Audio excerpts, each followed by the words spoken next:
Alright. I'll cut it. I'll edit What? it You out. just keep saying. Alright. Because I'm trying to get what I'm going to say in my head. Alright. You should Okay, just cut that. Just now. act natural. We're gonna start now. Everybody, act Okay. natural. Okay. Now you're going to make me laugh. Okay. Act natural. Okay. Happy New Year! Okay. Alright. 2024 is over for the Mason family. This year was a little different than most. We didn't take as many big trips as we have in the past, and it started out rather hard. I actually struggled this year quite a bit with several different things, but in the end, my family came through big time for me. Hey, did you guys know that this is an extra special Mason family recap this year? No. This is our 10th annual Mason family recap. What? Oh my gosh! I know. Let's get into it. Yay. We started out the year celebrating the boys' birthdays. Matthew turned 10 and McCoy turned 7. They look forward to their birthdays so much at this age, and we had a blast celebrating both boys and their friends with an afternoon of mini golf and a play date at our house. What is that? January was very cold here in Iowa. We had a ton of snow and freezing temperatures, but the kids didn't mind. They loved exploring and spending lots of time outside in the snow. For the first time ever, I even built an ice skating rink in our own backyard. In the middle of January, Julie left us for the coast of North Carolina with her family. They went to visit her sister Kate in Wilmington, North Carolina, and picked the 1 week it was negative temperatures for the entire week here in Iowa. Julie had a great time with her mom, sisters, cousins, and aunts. We miss Aunts Kate and Stephanie, but are fortunate on the times we do get to travel and see them. In January and February, McCoy was busy at a soccer camp each night. It was the third year in a row he did it, and he had a noticeable improvement from years past. In 2023, I started working on a massive project to get more cancer coverage for firefighters statewide by using some powerful video stories on social media.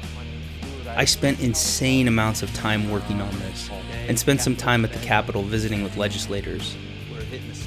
The bill made it all the way to the House and passed with flying colors unanimously, but ultimately, it died in the Senate.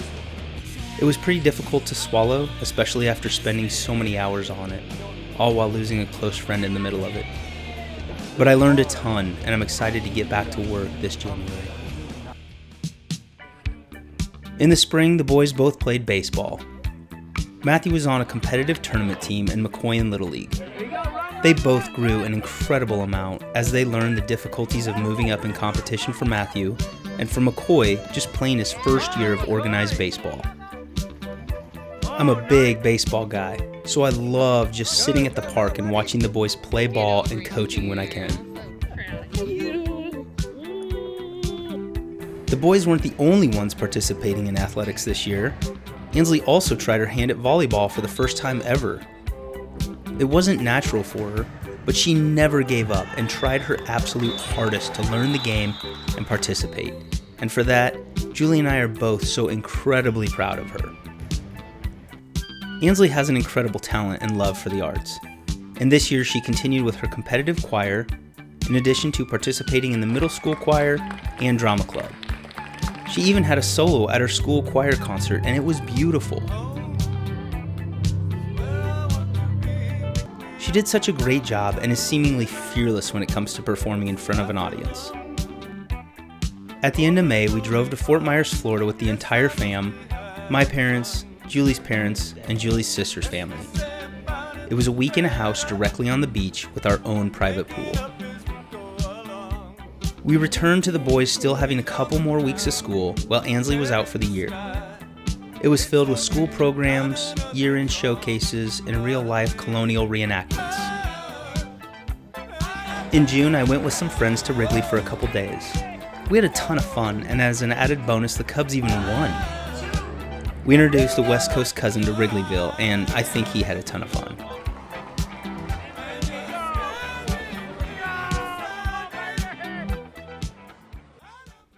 In July, we took a family trip to California. We flew into LA and drove to Palm Springs for a couple of days. Palm Springs in July is like hanging out on the inside of a blow dryer. But the kids love the pool, and we spent a good deal of time hiking in Joshua Tree National Park, which was incredible. From there, we drove 2 hours to San Diego and picked up our friends at the airport in our 15-passenger van and headed to our own villa in the hills outside San Diego. It was our own private oasis in one of the most beautiful places on earth, with 14 people that fit very comfortably in the same house. It was so much fun swimming, eating some gourmet food, visiting the Pacific Ocean, and just reconnecting with some very good friends. We returned back home, and I had a short rest before flying out to Oregon to compete in the Hood to Coast Relay Race, a run that starts at Mount Hood, Oregon, and finishes at the coast on the beach. It's a beautiful race, and I ran it with even more beautiful people. We were running in memory of our friend Mike Broderick, who had passed away earlier in the year. It was an emotional weekend, but I was so grateful to be surrounded by such good friends and experience the pain and joy together with them.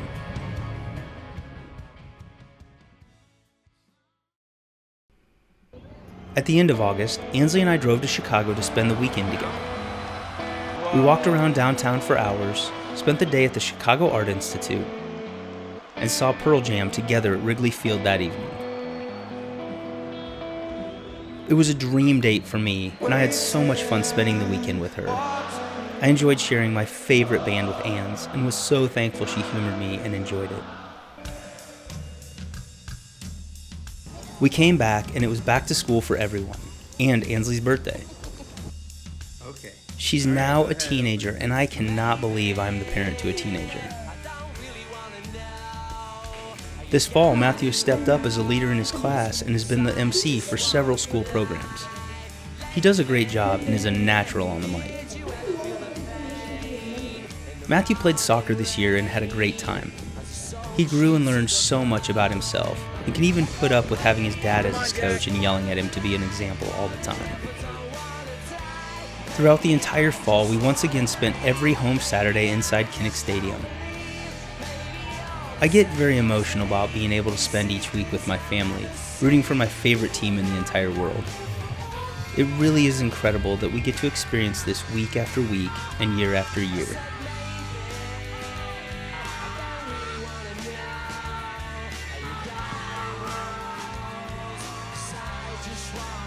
We finished up the year surrounded by family and friends throughout the Thanksgiving and Christmas seasons. It's not lost on me how blessed we all are to have each other, and to have the time we do together. Life is a blessing, and we are trying to make the most of what we have while we still have it. Julie and I worked together on intentionally slowing down this past year, and spending more time with the kids and each other. Communicating, being present, and just being there physically to support each other as often as we can. We had some really tough times this year.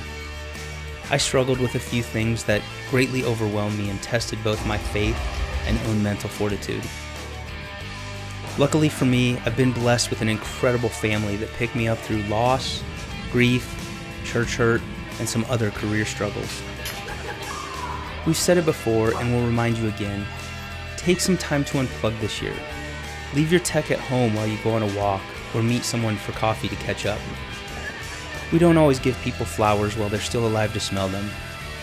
Reach out to that friend and connect with a phone call, an offer to grab coffee, an encouraging letter.